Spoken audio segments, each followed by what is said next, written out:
자, 오늘 우리 하나님의 은혜와 축복이 우리 함께 예배하는 모든 분들에게 충만하게 나타나기를 예수 그리스도의 이름으로 축복합니다. 자, 오늘 우리가 함께 나눌 말씀의 제목은요, 감각이 아니라 말씀을 따르십시오입니다. 감각이 아니라 말씀을 따르십시오. 우리 함께 같이 우리 입술로 선포하겠습니다. 시작. 감각이 아니라 말씀을 따르십시오. 아멘. 예수님의 공생의 사역을 세 가지로 볼 수가 있습니다. 하나는 천국 복음을 전파하시는 거고요. 또 하나는 말씀을 가르치신 것이고요. 또 하나는 병든 자들, 또 귀신 들린 자들을 고치시고 치유하시는 일이 예수님이 이 땅에서 행하신 대표적인 세 가지 사역입니다. 자, 그런데 예수님이 이 세 가지 사역을 통하여서 우리에게 무엇을 이루려고 하셨던 것일까요? 예수님께서 그냥 단지 천국 복음을 전파하는 것 자체가 목적, 아니면 말씀을 가르치는 것 자체가 목적, 아니면 몸의 질병이나 귀신 들려서 온전한 정신으로 살아가지 못하는 사람들을 그냥 정상적으로 살아갈 수 있게, 또 건강하게 살아갈 수 있게 해주시는 것 자체가 목적이었을까요? 네, 그거는 아니었어요. 이 예수님께서 세 가지 사역을 통해서 이루시고자 하시는 것이 있었는데, 그게 뭐냐 하면 바로 모든 인류의 죄를 대속하시고 구원하시는 일입니다. 이 구원하시는 일을 위해서 예수님께서 이 세 가지 사역을 하신 건데, 그러면 예수님이 이 세 가지 사역을 통해서 죄악으로 죽을 수밖에 없는 영혼들을, 그런 사람들을, 인류를 구원하시는 일, 그것을 마무리로 완성하신 사건들이 있죠. 그게 뭐냐면 바로 예수님이 고난 받으시고 죽으시고 부활하심을 통해서 이루어진 것입니다. 그러니까 예수님의 사역이 행해지고 그것을 완성하는 것이 고난과 죽음과 부활을 통해서 우리에게 온전한 구원이 이루어지게 된 줄 믿습니다. 여러분, 오늘 우리가 읽은 본문에서 예수님께서 제자들에게 따로 이 일에 대해서 이제 말씀을 하신 거예요. 자, 고난받고 죽으시고 그리고 부활하실 일에 대해서 말씀을 하셨어요. 그것을 말씀을 하셨는데, 예수님이 고난받으시고 죽임을 당하시고 그리고 부활하시고 이것을 통해서 모든 인류는 구원을 받는 일에 대하여 완성이 되는 것입니다. 이루어지는 것입니다. 자, 그럼 구원이 뭘까요? 구원이 뭐예요? 구원 여러 가지로 말할 수 있는데요. 그냥 오늘 우리가 함께 나누고 싶은 그런 내용은, 구원이라는 것은 인류를 사망에 이르게 하고 모든 고통과 모든 저주를 가져왔던 죄, 그 죄가 제거되는 것이 구원입니다. 죄가 제거되는 것이 구원이고요. 또 구원은 하나님으로부터 영생을 받아서 새로운 생명으로 거듭나는 것이 바로 구원인 줄 믿습니다. 그래서 여러분, 거듭난 자들은 그 안에, 그들의 심령 안에 성령님이 내주하심으로 이 땅에서 하나님이 주신 영생의 삶, 하나님 나라의 삶을 풍성하게 누리게 되는 것이죠. 그러니까 하나님 나라에서의 삶, 하나님 나라의 그 영생의 축복은 우리가 죽어서 천국에 가서 누리는 것이 아니라 바로 우리가 이 세상을 살아가면서 누리는 축복들이에요. 그러니까 우리가 영생을 얻는 것뿐만 아니라 그 영생의 복을 우리는 이 세상을 살아가면서 풍성하게 누리는 것이 오늘 하나님께서 우리에게 주신 구원의 축복인 줄 믿습니다. 그래서 하나님의 아들이시며 죄가 없으신 예수님이 고난을 받으셨어요. 어떤 고난이죠? 대표적으로 예수님이 당하신 고난들은 바로 뺨을 맞으시고, 그리고 침뱉음을 당하시고, 채찍에 맞으시고, 가시면류관과 또 손발에 못을 박히며 십자가에 달리시는 그 모든 고난들, 그것으로 인해서 당하신 모든 수치, 부끄러움, 또 육신의 아픔, 또 마음의 상함, 이런 여러 가지 고난들이 있잖아요. 그것이 바로 우리가 죄로 말미암아 받게 된 모든 고통들이거든요. 그 죄로 말미암아 받게 된 모든 인류의 고통들을 주님께서 친히 당신의 몸에 채우셨다는 것을 여러분들 깨달으시기를 바랍니다. 이게 주님이 당하신 고난이에요. 그리고 그 고난을 통해서 또 고난을 받으시고 예수님은 그 고난을 당신의 몸에 짊어지시고 십자가에서 죽으셨어요. 여러분, 죽음은 원래 죄의 결과로 온 거잖아요. 그죠? 죄의 결과로 죽음이 온 거예요. 근데 예수님은 죄가 없어요. 죄가 없으신 분인데 십자가에 달려서 죄로부터 왔던 죽음을 예수님이 당하신 거예요. 하나님이 우리의 죄를 속량하시기 위하여 예수님께 우리의 죄를 넘기신 거예요. 그러니까 뭐 이런 거죠. 여기 마이크가 이걸 예를 들면 여기 있던 거를 이렇게 옮기신 거예요. 우리에게 있던 죄를 이렇게 해서 예수님께 옮기셨어요. 그러면 여기 있던 마이크는 일로 옮겨서 여기에는 마이크가 없죠. 마찬가지로 여기 우리에게 남아있던 죄는, 우리에게 있던 죄는 하나님이 예수님에게 옮기셨기 때문에 여기 우리에게는 죄가 없는 것입니다. 이것이 하나님께서 예수님을 십자가에 죽으심으로 우리에게 해결하신 바로 죄 제거함의 은혜인 줄 믿습니다. 그래서 예수님은 예수님의 죄 때문에 돌아가신 것이 아니라 바로 우리의 죄로 인하여 돌아가신 것이고요, 우리의 죄를 가져가셔서 그 죄값으로 죽임을 당하신 거예요. 예수님께서 우리의 죄값으로 죽으심으로 우리에게 있던 죄는 어떻게 되었습니까? 바로 제거된 줄 믿으시기를 축복합니다. 너무 놀랍고 너무 감사한 일이고요. 이것은 우리가 무엇을 해가지고 우리가 뭔가 잘해서 아니면 이것을 이런 은혜를 얻을 만한 이런 복을 얻을 만한 어떤 자격을 갖춰서 이것이 하나님이 우리를 위해서 행하신 일이 아니에요. 이거는 전적인 하나님의 은혜고 그 하나님의 사랑이 바로 이 일을 이루신 줄 믿으시기를 주님의 이름으로 축복합니다. 그러나 여러분, 예수님은 우리의 죄를 가져가셔서 대신 죽으심으로 모든 것이 끝난 게 아니었어요. 예수님은 우리의 죄를 대신하여 죽으심뿐만 아니라 예수님이 부활의 생명으로 다시 살아나심으로 모든 죄와 모든 사망의 저주를 이기시고 사단을 이기셨음을 우리는 말씀을 통해서 확인할 수가 있는 거예요. 그리고 죄가 제거된 우리에게 부활의 생명을 주심으로 우리를 다시 태어나게 해주셨어요. 믿습니까, 여러분? 예수님께서는 모든 인류를 위해 고난받으시고 죽으시고 부활하심으로 우리를 새로운 피조물이 되게 하셨고, 새로운 피조물이라는 것은 단순히 그냥 죽었다가 살아난 정도 이런 것이 아니라 우리를 새로운 본성으로 살아나게 하신 거예요. 십자가에 우리를 위해 달려 죽으실 때 그때 나의 본성은 죄의 본성이었으나 우리는 그걸 예전에는 원죄라고 그렇게 말했죠. 원죄.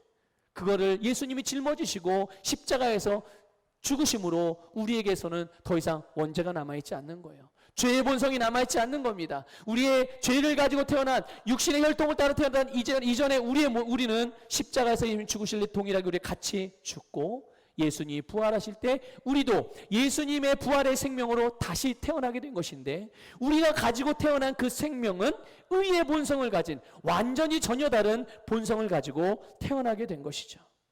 그래서 누구든지 이렇게 예수님의 고난받으심, 죽으심, 부활하심, 이 예수 그리스도를 믿는 모든 자들은 구원을 받고 그 구원의 복을 이 땅을 살아가면서 누리고 영원한 하나님의 나라에서 누리는 놀라운 구원의 역사가 이루어지는 줄 믿으시기를 주님의 이름으로 축복합니다. 여러분, 예수님께서 자신이 순환당하실 것에 대하여 바로 이렇게 고난받으시고 죽으시고 부활하실 것에 대하여 말씀하셨을 때 베드로는 어떻게 반응했죠? 22절에 보면 베드로는 예수님을 붙들고 항변했다 이렇게 되어져 있어요. 항변했다. 여러분, 항변이 뭡니까? 항변이 대들었다는 얘기예요. 조금 우리가 좀 과격하게 표현하면 예수님께 대들었어요. 왜? 여러분, 그렇게 하지 마십시오. 그런 일은 절대로 주님께 일어나지 않아야 됩니다. 이러면서 예수님을 붙들고 막 주님을 흔드는 거예요. 베드로가 예수님에게 왜 그랬을까요? 예수님이 자기를 기분 나쁘게 해서 그랬을까요? 아니에요. 이 베드로가 예수님께 이렇게 행동했던 것은요, 이 베드로의 생각에는 예수님을 위하는 마음이 있었던 거예요. 아니, 우리의 스승이시고, 아니 그리스도시고, 아니 메시아시고, 하나님의 아들이시고, 우리의 구원자고, 왕이신 예수님께서 고난을 당하신다고요? 죽으신다고요? 아니요, 그러면 안 되죠. 그러면 안 되는 거예요. 그런 일 절대 네가 막아서라도 그런 일은 절대로 이루어지면 안 됩니다. 최소한 베드로 자신의 생각으로는 그랬던 거예요. 자기의 생각에는 예수님은 그러시면 안 되는 거예요. 여러분 보세요. 고난당하는 것, 죽는 것, 아픔을 당하는 것, 억울한 일을 당하는 것, 여러분 세상으로부터 길들여진 우리의 감각에 의하면, 내 인간적인 우리의 감각적인 또 감정적인 또 그냥 이성적인 우리의 그 생각에 의하면 고난, 죽는 거, 억울한 일 당하는 거 기분 좋은 일인가요? 그건 기분 좋은 일 아니에요. 그런 삶이 성공하는 삶입니까? 아니죠. 세상으로부터 길들여진 우리의 감각을 따라 이해하고 그렇게 배운 우리의 이성을 따라서 판단해보고 분별해보면 고난당하고 죽고 채찍에 맞고 뭐 또 억울한 일을 당하는 거는 그리 즐거운 일도 아니고 그거는 당연히 피하고 싶은 일이고 그런 인생을 살아가는 사람들은요 절대로 성공이라고 생각할 수 없는 거예요. 왜 예수님께서 굳이 그렇게 그런 일을 당하셔야 되는지 베드로는 이해할 수가 없었던 거죠. 베드로가 그동안 살아온 방식이 바로 혼과 육을 따라서 살아왔었기 때문에 예수님께서 하시려는 일들도 바로 감각적으로 받아들인 거예요. 조금 더 다른 말로 표현하면 혼적으로 받아들인 거죠. 혼적으로 받아들인 거예요. 아니 무슨 왕이 이래? 그렇죠? 무슨 왕이 고난을 당한다고 그래? 무슨 왕이 죽는다고 그래? 무슨 하나님의 아들이 세상에 사람들에게 붙들려 가지고 채찍에 맞는다고 그래? 아니 어떻게 하나님의 아들이 세상 사람들로 하여금 조롱을 당한다고 그래? 그게 도저히 이해할 수, 여러분 이성적으로 이게 납득이 되는 일입니까? 납득이 되지 않는 일이에요. 그런데 여러분 이런 일은요 베드로만의 일은 아니에요. 누구든지요, 우리를 포함해서 누구든지 혼과 육을 따라서, 쉽게 말해서 세상이 가르쳐주고 세상이 보여주고 세상이 들려주는 것을 그대로 우리의 감각이 거기에 길들여지고 그것을 받아들여서 그것을 따라 살아왔다면 우리도 바로 혼과 육을 따라 말하고 행동하는 것이 자연스러워지는 것이에요. 하나님의 말씀과 하나님이 행하시는 일들에 대해서, 이거는 분명히 영적인 일이잖아요. 하나님이 행하시는 일, 하나님의 계획들은 다 영적인 일이거든요. 그런데 이런 일들을 감각적으로 이해해 보려고 하고 육신적으로 받아들여 보려고 하고 경험적으로 내가 좀 이렇게 뭔가 비교해 보려고 했을 때 그거는 당연히 이해되지도 않고 당연히 받아들일 수도 없는 일들이에요. 여러분, 주님을 위해 행해지는 헌신들이, 주님을 위해서 행해지는 희생들이, 주님을 위해서 드려진 어떤 사람들이 볼 때 그냥 무모해 보이리라 만큼 하는 그런 헌신들, 이게 여러분 이해가 되는 일입니까? 이해가 되는 일이에요? 여러분 오늘 보세요. 세상 사람들이 교회를 향하여, 믿음의 사람들을 향하여 이렇게 지금 온 나라가 발칵 뒤집혔는데, 이런 상황이 됐는데, 전 세계가 코로나19 때문에 난리가 났는데 이런 상황에도 예배를 드린다고? 이런 상황에도 하나님을 찾는다고? 이렇게 또 경제가 어려운데 이런 상황에도 헌금을 드린다고? 교회에다 갖다가 헌금을 바친다고? 이런 일들은 이해가 됩니까? 안 됩니까? 절대 될 수가 없는 거예요. 감각으로 기능하면 이런 일들은, 이런 하나님의 영적인 일들은 전혀 이해되거나 받아들일 수가 없는 거예요. 여러분, 예수님이 23절에서요 베드로를 향해서 이렇게 말씀하셨어요. 사단아 내 뒤로 물러가라. 사탄아 내 뒤로. 이 베드로는 좋은 뜻으로, 좋은 마음으로, 예수님을 위하는 마음으로, 주님께서 고난 받으시면 안 돼요. 주님이 죽으면 안 돼요. 그런데 갑자기 예수님은 베드로에게 사단아 내 뒤로 물러가라라고 명하시고, 그리고 베드로를 향해서 지금 네가 하나님의 일이 아니라 사람의 일을 생각하고 있구나, 이렇게 말씀을 하셨어요. 여러분, 베드로는 영적으로가 아니라 육신적으로 행동을 했던 거예요. 여러분, 로마서 8장 5절하고요 7절을 보면 이런 말씀이 있어요. 한번 보겠습니다. 로마서 8장 5절과 7절 말씀을 같이 읽어보겠습니다. 시작. 육신을 따르는 자는 육신의 일을, 영을 따르는 자는 영의 일을 생각하나니. 7절 보겠습니다. 육신의 생각은 하나님과 원수가 되나니 이는 하나님의 법에 굴복하지 아니만 아니라 할 수도 없습니다. 보세요. 이 말씀을 보면 육신을 따르는 사람은 무슨 생각을 한다고요? 육신의 일을 생각해요. 영을 따르는 사람은요, 영적인 일을 생각해요. 그리고 7절 보니까 육신의 생각은 하나님과 원수가 된대요. 자, 베드로를 적용해 볼게요. 베드로가 하는 일은 지금 사람의 일이라고 말했어요. 육신적인 일이라는 말이에요. 육신적인 일은 하나님과 어떻게 된다고요? 원수가 되게 해요. 하나님과 원수가 되게. 지금 예수님이 하시려는 일이 무슨 일입니까? 하나님의 일이에요. 근데 베드로는 하나님의 일을 지금 어떻게 하고 있는 거예요? 가로막는. 원수가 하는 일은, 여러분, 나의 원수가 하는 일이 뭐예요? 내가 잘 되는 것, 내가 하고 싶어 하는 것을 못하게 하는 거잖아요. 방해하는 거잖아요. 그런데 바로 육신을 따르는 사람들은요, 바로 이렇다는 거예요. 육신을 따르는 사람, 오늘 본문 우리가 말씀해 보면 감각을 따르는 사람, 혼을 따라 사는 사람, 세상의 경험을 따라, 세상의 지식을 따라 사는, 세상의 방법을 따라 살아가는 사람들은 하나님과 원수가 돼요.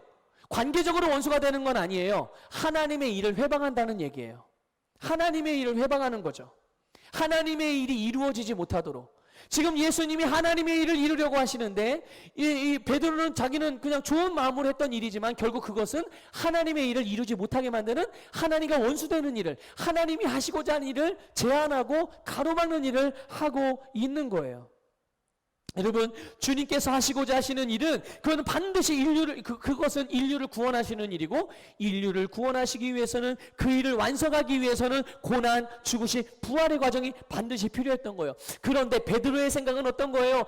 인류를 구원한다고요? 세상을 구원한다고요? 그러면 하나님, 예수님께서 천군천사를 명하여 빵빠레를 빰빠라빠빠 물리면서 구름을 타고 천사들이 오게 해가지고 불과 성령의 불을 막 내리셔가지고 하나님의 불을 내리셔서 하나님을 대적하고 원수들을 막 불로 다 태워버리고 죽여버리고, 그리고 하나님, 예수님을 믿는 자들만 쫙 해가지고 하나님의 나라를 이 땅에서 이루는 것이 맞는 거 아니겠습니까? 이렇게 생각하는 거겠죠. 그렇죠? 그게 어디로부터 온 거죠? 어디로부터 온 생각이에요? 어디로부터 배운 거예요? 어디로부터 경험한 거예요? 그런 것들을 다 세상으로부터 경험한 거예요. 세상으로부터 배웠고요, 세상으로부터 들은 거예요. 그래, 세상으로도 듣고 배우고 경험한 거를 하나님의 것에 대하여 적용하려 하다 보니까 이게 적용이 되는 거예요, 안 되는 거예요? 안 되는 거예요. 맞지가 않는 거예요. 맞지가 않는 거죠. 여러분, 이게 바로 하나님의 일이에요. 뭐가 하나님의 일입니까? 바로 하나님의 뜻, 하나님의 말씀을 하나님의 방법으로 하는 것이 하나님의 일이에요. 하나님의 뜻, 하나님의 말씀을 하나님의 방법으로 하는 것이 여러분 하나님의 일인 줄 믿으시기를 축복합니다. 여러분, 하나님이 우리를 향한 뜻이 있을까요, 없을까요? 여러분을 향한 계획, 여러분을 향한 뜻이 있을까요, 없을까요? 있으시죠. 하나님이 우리를 부르셨잖아요. 하나님이 나를 하나님의 자녀로 부르신 것만으로도 하나님은 우리에게 계획이 있다는 증거예요. 근데 하나님 우리만 부른 게 아니죠. 모든 사람들을 하나님은 부르셨어요. 무엇으로? 어디로? 하나님의 축복을 누릴 수 있는 구원의 자리로 부르신 거예요. 물론 아직은 그 부르심에 응답한 사람들보다는 전 세계 가운데 응답하지 않은 사람이 훨씬 많지만, 그러나 우리는, 오늘 예배드리는 우리는 이 부르심에 응답하여 하나님께 나아가고 있는 자들이에요. 하나님의 자녀가 된 자들이에요. 우리를 향한 하나님의 뜻이 있어요. 하나님의 방법으로 행하는 것이 하나님의 일이라고 말씀을 드렸어요. 여러분, 거듭난 나의 삶, 거듭난 우리의 삶, 거듭난 여러분의 삶에 하나님의 뜻이 있고, 성령님은 그 뜻을 이루기 위해서 여러분의 삶을 인도하셔요. 그렇다면 우리가 해야 될 일은 무엇일까요? 바로 하나님의 방법대로 나의 삶을 살아가는 것입니다.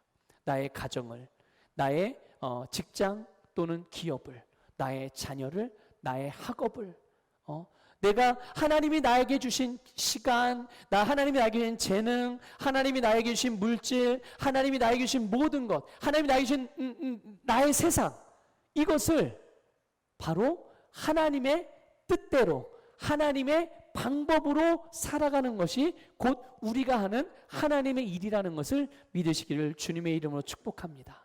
자, 그런데 베드로는 자기는 예수님을 위하는 일이라고 생각해서 그렇게 행동을 했지만 결국 그것은 예수님, 하나님의 일을 가로막는 일이 됐던 거예요. 왜? 그건 하나님의 방법이 아니었으니까요. 결국 하나님의 방법이 아닌 것을 취하려고 하는 그런 선택의 기준들이 바로 우리의 혼적인 생각이고요, 감각을 따라 기능하는 것이에요. 여러분 보세요. 예수님께서 23절에 보면 이렇게 베드로에게 표현하셨어요. 너는 나를 넘어지게 하는 자로다. 너는 나를 넘어지게 하는 자로다. 여기 사용된 이 넘어지게라는 넘어지다, 요 넘어지다라는 이 표현의 헬라어 원어는요 스칸달론이라는 단어를 썼어요. 이 단어의 뜻이 뭐냐하면 덫이라는 뜻이거든요. 덫. 그리고 걸려 넘어지게 하는 장애물. 이게 이제 이 헬라어 원어의 뜻이에요. 뭐 쉽게 말하면 그냥 걸림돌이라는 의미예요. 걸림돌. 너는 나의 걸림돌이 되었구나. 이런 말이죠. 우리가 지난주에 나눈 말씀 여러분 아마 기억을 하실지 모르겠습니다. 기억하셔야 합니다. 우리가 지난주에 말씀을 나눴을 때 예수님이 베드로의 원래 이름이 뭐였죠? 베드로의 원래 이름? 시몬이에요. 시몬. 원래 시몬이었단 말이에요. 시몬인데 예수님이 시몬을 베드로라고 불렀어요. 자, 베드로가 무슨 뜻이죠? 베드로? 반석이라는 뜻이에요. 튼튼한 기초석. 돌이라는 뜻이에요. 돌. 튼튼한 돌. 튼튼한 돌이라는 뜻인데요. 그런데 이 튼튼한 돌 위에, 이 반석 위에 예수님께서 당신의 교회를 세우신다고 말씀을 하셨어요. 그러니까 보세요. 베드로는 교회의 기초가 되어지는 반석이에요. 그러니까 믿음의 반석이에요. 믿음의 반석. 그런 베드로예요. 교회의 기초가 되어지는 믿음의 반석이었던 베드로. 근데 같은 베드로인데 오늘 본문 말씀에 보면 그런 베드로가 오늘은 예수님을 걸려 넘어지게 하는 걸림돌이 되는 거예요. 아니, 똑같은 베드로인데 왜 언제는 교회를 세우는 기초석이 됐다가 또 언제는 교회를 허무는, 교회를 회방하고 하나님의 일을 회방하는 그런 걸려 넘어지게 하는 그 걸림돌이 됐냐고요. 한 사람이 주님의 교회를 세우는 기초가 되기도 하고 하나님의 일을 가로막는 장애물이 되기도 한다는 것을 우리가 볼 수 있죠. 바로 사람의 일을 생각하느냐. 그럼 사람의 일을 생각하는 게 뭐예요? 감각을 따라 살아가느냐. 혼적으로 세상적인 방법, 세상적인 가치, 세상적으로 배웠던 세상의 원리, 그것을 가지고 우리가 우리의 삶을 주장해가고 우리의 삶을 살아가느냐, 아니면 하나님의 일을 생각하느냐. 그럼 하나님의 일이 뭡니까? 영을 따라 행하는. 그럼 영을 따라 행하는 게 뭐예요? 말씀을 따르는 삶이죠. 그래서 이렇게 하나님의 일을 생각하느냐에 따라서 완전히 다른 모습으로 기능하게 된다는 것을 우리는 말씀을 통해서 오늘 확인할 수가 있는 거예요. 여러분, 하나님은요, 하나님이 우리에게 원하시는 게 있어요. 그게 뭐냐? 바로 우리가 감각이 아니라 영을 따라 살기를 원하십니다. 하나님은 여러분이 영을 따라 살아가기를 원하세요. 영을 따라 살아간다는 얘기는 바로 말씀을 따라 살아간다는 거예요. 말씀을 따라 행하는 삶을 영을 따라 살아간다라고 표현하는 것입니다. 그럼 여러분 보세요. 말씀을 따라 사는 것, 말씀을 따라 행하는 것 중요하다는 것을 모르는 성도들이 있을까요? 말씀을 따라 살아가는 것은 다 중요하다고 알아요. 모든 예수님을 믿는 하나님의 자녀들은요, 말씀을 따라 살아가는 것이 가장 중요하다는 것을 알고 있습니다. 그러나 말씀을 따라 행하는 것이 어렵다고 생각을 해요. 왜 그렇게 생각할까요? 왜 말씀을 따라 살아가는 것이, 왜 영으로 기능하는 것이, 왜 말씀을 따라 행하는 것이 어렵다고 대부분의 믿음의 성도들의 생각 속에 그렇게 인식이 되어져 있을까요? 처음부터 그렇게 살아오지 않았기 때문에 그런 거예요. 여러분, 예수님을 처음 영접하고 거듭나서 하나님의 자녀가 되었을 때, 그때부터 우리는 말씀을 따라 행하는 것을 배웠어야 되는 거예요. 그런데 거듭나기는 했는데 분명히 우리 이제 본성은 완전히 새로운 생명으로 거듭났어요. 그래서 그럼 우리의 의의 본성을 따라 행하는 것을 태어나면서부터 배워야 되거든요. 어떻게 하는 것이 의를 따라서 의의 본성을 따라 살아가는 것인지, 어떻게 살아가는 것이 말씀을 따라 살아가는 것인지, 어떻게 살아가는 것이 믿음을 풀어내는 것인지, 어떻게 살아가는 것이 내가 가진 이 영생의 복을 이 땅에서 풍성하게 누릴 수 있는지, 이것들을 우리가 거듭나면서부터, 태어나면서부터 배웠어야 되는 거거든요. 그런데 우리가 태어나긴 태어났는데 어떻게 사는지를 배우질 않은 거예요. 새로운 생명으로 거듭난 본성, 이 의의 본성으로 어떻게 살아갈 때 가장 효과적이고 효율적이고 나에게 가장 복된 것인지를 제대로 배우지를 않은 겁니다. 그래서 태어나기는 의의 본성을 가지고 하나님의 백성으로, 하나님의 자녀로 태어났으나 살아가는 삶의 방식이나 가지고 있는 사고방식은 그냥 세상 사람들이 가지고 있는 것과 별로 다르지 않은 그런 가치를 가지고 살아가니까 자, 괴리감만 생기고요. 거기다가 사단은 우리의 혼에 계속 영향을 줄 수 있거든요. 우리의 영에는, 거듭난 영에는 절대로 사단이 영향을 줄 수 없어요. 그런데 우리 혼에는 영향을 줄 수가 있거든요. 무엇을 통해서요? 보여지고 들려지고 느껴지는 것을 통해, 감각을 통해서. 계속 그래서 우리는 태어나기는 영으로 새로운 본성으로 태어나는데 자꾸만 가치나 하는 행동 양식은 세상 사람들과 다른 게 없으니 교회 오면 교회 와서 하나님의 말씀을 들으면 내가 말씀대로 살아가지 못하는 것만 자꾸 생각나고, 또 나가면 또 세상 사람들처럼 열심히 또 살아가야 되고, 그러니까 우리의 심령 속에서는 나는 예수님을 믿는데 자꾸만 죄를 짓네, 예수님을 믿는데 말씀대로 살아가지 못하네, 계속 이런 신앙의 갈등이 생기면서 죄책감과 정죄감에 사로잡히게 되는 거예요. 이거를 마귀가 노리는 거거든요. 마귀가. 그래서 여러분, 우리는 지금부터라도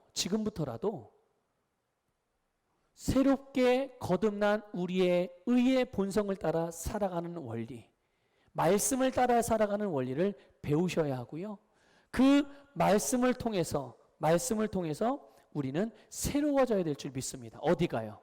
우리의 생각이, 우리의 사고방식이, 우리의 삶의 습관들이 달라져야 되는 것이죠. 보세요. 10년, 20년, 30년 그 이상 동안 가져왔던 사고방식, 그동안 살아왔던 삶의 스타일, 여러 가지 육신의 습관들, 이거 단번에 바뀝니까? 내가 이전까지는 정말 내가 살고 싶은 대로 다 살았어요. 근데 예수님을 믿고 거듭나고 보니까 이게 잘못된 걸 알았어요. 근데 내가 거듭난 순간에 내가 그동안 살아왔던, 수십 년을 살아왔던 삶의 방식이나 그런 모습들이 완전히 차단이 되어지고, 지금부터 내가 하는 사고방식이나 생각이라든지 행동 양식들이 완전히 180도 달라진 모습으로 그렇게 기능을 하게 되나요? 아니에요. 거듭나긴 거듭났는데 이상하게 생각도 별로 달라진 게 없고, 몸도 달라진 게 없고, 사는 집도 달라진 게 없고, 하는 직장 생활도 달라진 게 별로 없어요. 그런데 달라진 게 없는 게 아니라 이제는 달라지게 만들어 가야 되는 것이죠. 그것도 우리가 달라지게 만들어 가야 되는 거예요. 근데 당연히 단번에는 안 되는 거에 맞는 거예요. 단번에 바뀌진 않습니다. 하지만 지속적으로 변화시켜야 되는 것이 거듭난 우리가 해야 될 일인 줄 믿습니다. 여러분, 우리가 예수 그리스도를 믿는 순간 우리는 새로운 생명으로 다시 태어났기 때문에 거기에 걸맞는 삶을 사셔야 돼요. 여러분, 제가 김씨거든요. 제 김씨 밑에서 태어났어요. 김씨의 아버지의 씨를 통해서 태어났거든요. 그런데 우리 옆집에 이씨 아저씨가 있어요. 살고 있어요. 나는 김씨로 태어났는데 자꾸만 옆집에 이씨 아저씨처럼 행동한다면 우리 김씨 가문에서 살아가는 나의 삶의 모습은 맞는 걸까요? 안 맞는 걸까요? 안 맞는 거죠. 안 맞는 거예요. 내가 새로운 생명으로 거듭났으면 새로운 생명에 걸맞는 삶의 양식을 살아가는 것이 당연한 것입니다. 그건 이상한 게 아니에요. 이상한 게 아니기 때문에 우리는 그것에 맞게 우리의 삶을 변화시켜 가야 되는 거죠. 여러분, 사람은 영과 혼과 육으로 되어져 있어요.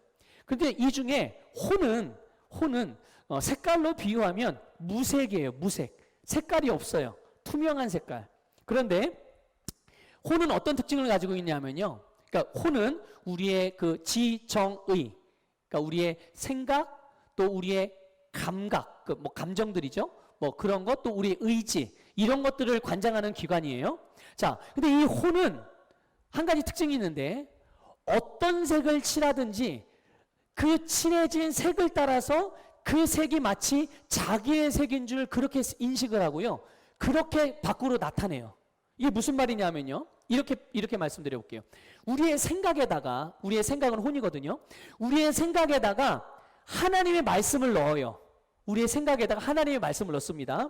그럼 말씀은 어떻게 넣나요? 이 성경책을 머리에다 대고 비비면 되나요? 그게 아니라 말씀을 듣는 거예요. 계속. 우리의 생각에 말씀을 계속 들음으로 우리 생각에다 말씀을 넣는 거예요. 또 말씀을 계속 보면서 우리의 생각에다 말씀을 넣는 거예요. 또 우리가 말씀을 배우면서 말씀을 우리의 생각에다 넣고요. 또 말씀을 묵상하죠. 내가 입으로 고백하고 깊이 생각하고 그것을 막 강하게 선포하고 그러면서 말씀을 우리의 생각에다 넣습니다.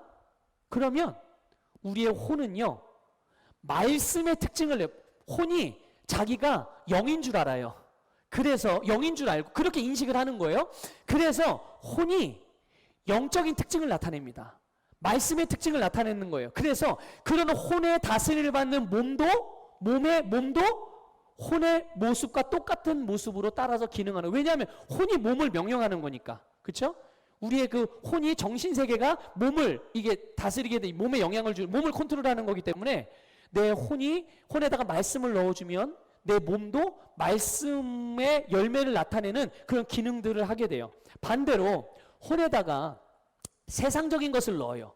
그러니까 세상적인 것을 듣고 세상적인 것들을 보고 세상적인 것들을 배우고 세상적인 것들을 묵상하는 거죠.